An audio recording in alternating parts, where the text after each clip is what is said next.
The future. Frank Weld lives alone in a country house suffering from worsening mental disorders.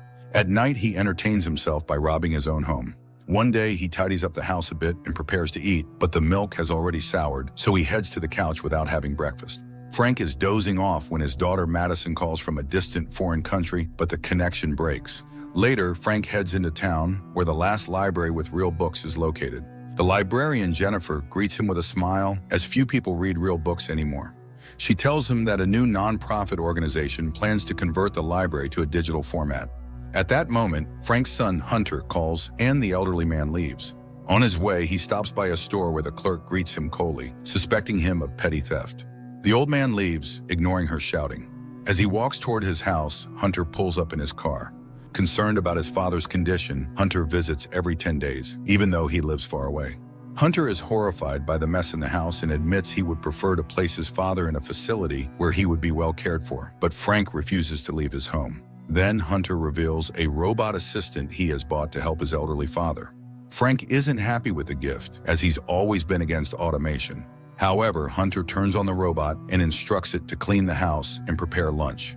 The machine gets to work, and soon the pair are seated at the table.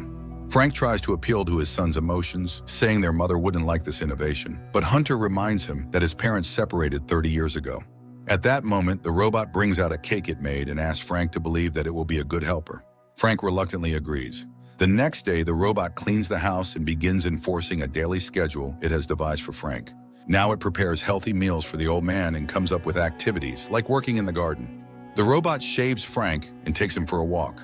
When Frank tries to argue that he doesn't need a helper, the robot informs him that if Frank refuses, its memory will be wiped and it will be sent to storage. This makes Frank reconsider. One day they go to the library, but Frank asks the robot to wait outside. Inside, Jennifer introduces Frank to Jake, the new library owner, and shows him the cabinet holding old books that will soon be discarded. Meanwhile, outside, a group of boys starts bothering the robot, and when Frank comes out, he suggests that the robot scare the bullies next time by saying it has a self-destruct program and starting a countdown. On their way home, Frank and his robot stop by the store where Frank steals another figurine, but the clerk catches him and demands to see his pockets. Frank manages to put the stolen item back, and the clerk lets him go. However, later, Frank is surprised to find the figurine in the robot's bag. It turns out the robot saw what happened and decided that Frank needed the item more. Frank explains the concept of theft to the robot and begins teaching it how to pick locks, revealing that he has served 2 prison terms for this skill.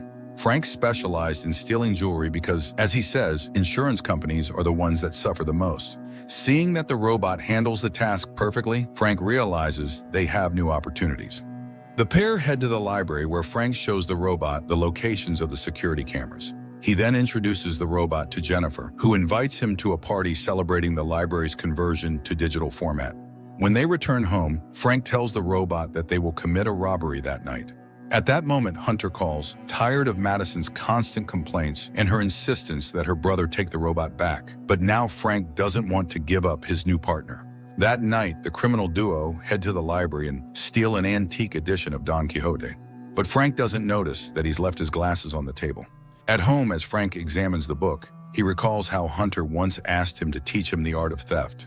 The old man reminisces about his children's antics, but his memories are jumbled. He deeply regrets not paying more attention to them. The next morning, Madison calls, surprised that Frank is so accepting of the robot.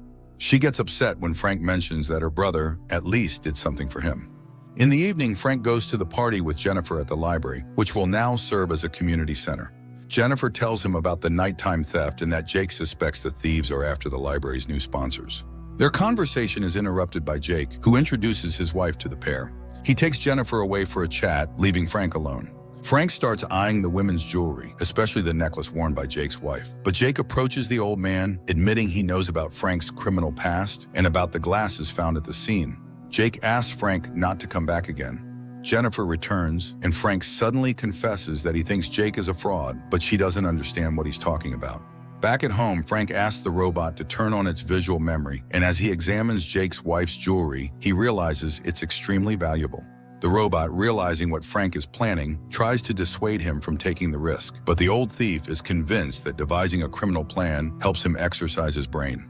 They start staking out Jake's house, and during this time, the robot admits it lied about its memory being wiped. It's willing to return to the store to keep Frank from risking his life since its primary concern is Frank's health. Frank, touched by the robot's admission, asks it never to remind him that it's not alive.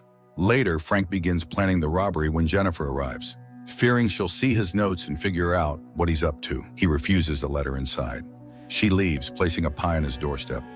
The next morning, Frank goes to the library to return the book to Jennifer, but hearing music coming from inside, he turns around and leaves.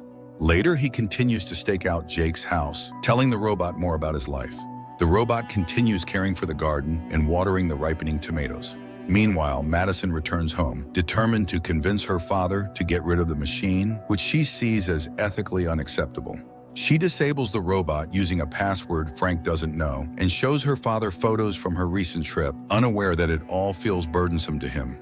The next morning, Frank wakes up for the first time in a while without his mechanical friend's wake-up call and tries to turn the robot back on. But without the password, it's impossible. Madison returns from the store with cereal, which Frank has long since stopped eating because the robot only made healthy breakfast. Watching Jake's house alone no longer brings him any pleasure. He starts rummaging through the kitchen for food, throwing everything around, and Madison makes him lasagna. But Frank finds it tasteless and asks her to turn the robot back on. She refuses.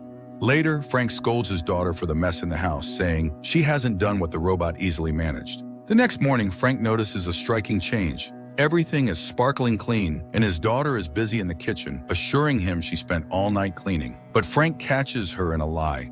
She simply turned the robot back on. Frank is outraged, saying the robot isn't a servant. It can't just be turned on and off whenever someone wants. Madison reluctantly agrees and turns the robot back on. That night, Frank shares his robbery plan with his robot friend. He explains that the money belongs to Jake's wife, and Jake is just a freeloader. Every evening, the couple goes out to parties, and that's when they'll strike. They'll steal the woman's expensive jewelry. Frank has devised 20 different escape routes, so they're safe. Most importantly, he knows where the security system's control panel is located. At night, the man and the robot break into Jake's house, making their way to the safe. The robot, being much stronger and faster than Frank, cracks the safe, calculating millions of possible combinations. The criminal pair pull off the heist, and although the homeowners return earlier than expected, they manage to escape. But back home, Frank suddenly realizes that the stolen jewelry is too recognizable, and it won't be easy to sell it. He decides to hide it for the time being. The next morning, the robot serves Frank and Madison cocktails when the sheriff arrives with Jake, who is convinced that his neighbor is behind the theft. The sheriff, aware of Frank's criminal past, insists on searching the house, but Madison is baffled, saying she can vouch for her father's innocence. Later, Madison bids farewell to her father, who gives her a pair of expensive earrings that he's had for a long time, advising her to sell them far from here. Madison leaves, admitting her brother was right about the robot. At that moment, Frank notices a van surveilling his house. He recalls the sheriff entering his home, which means the house could be bugged. He turns up the TV's volume and wonders where to hide the stolen goods. First, he burns all his robbery plans in the fireplace. Then the robot reminds him about its memory, saying the police can review it. The robot asks Frank to erase its memory, but Frank can't bring himself to do it. Desperate for a solution, Frank asks the robot to call Hunter and tell him that Frank is dying. Alarmed by the message, Hunter rushes to his father's house and finds him in bed. Hunter tries to get Frank to go to the hospital, but Frank suddenly confesses that he's been a bad father and asks for his son's forgiveness. He begs Hunter to hide his briefcase without looking inside. Hunter places the briefcase in his car's trunk, but as soon as he drives away, the sheriff emerges from the van and stops him. When they open the briefcase, they find only useless porcelain figurines. The sheriff tells Hunter about the robbery next door, but the son doesn't understand why his father is being accused since he's ill. Just then, Frank casually walks out onto the porch, enraging his son, who had raced over in a panic. Jake remembers they can check the robot's memory to uncover the truth. The police surround the robot, but it suddenly announces that the self-destruct system has been activated and begins a countdown. Seeing Frank make a break for it, the police rush outside. Frank starts Hunter's car and drives away with his friend. Along the way, the robot again asks Frank to erase its memory to avoid any trouble. The pair head to the library, and as Frank talks to Jennifer about the recent events, he notices photos of his children on the wall. Then he spots a photo of himself with Jennifer and suddenly realizes that she is his wife, whom he forgot due to his illness. Frank and the robot return home, sneaking inside before the police station outside notice them. Once again, the robot asks Frank to erase its memory, saying that with a fresh start, they can plan a new heist. Hearing this argument, Frank finally agrees and shuts the robot down. Sometime later, Frank ends up in an adult daycare facility as his dementia progresses and he can remember very little. His family visits him, and the old man is happy to feel their love and care. As they say goodbye, he slips Hunter a note hinting that the stolen jewelry is buried under the tomatoes in the garden the robot created. The film wasn't a big success or widely popular, but it's worth watching as it addresses many issues related to aging, family values, and growing old. The unexpected genre, a sci-fi melodrama, should appeal to those seeking something new and unexplored.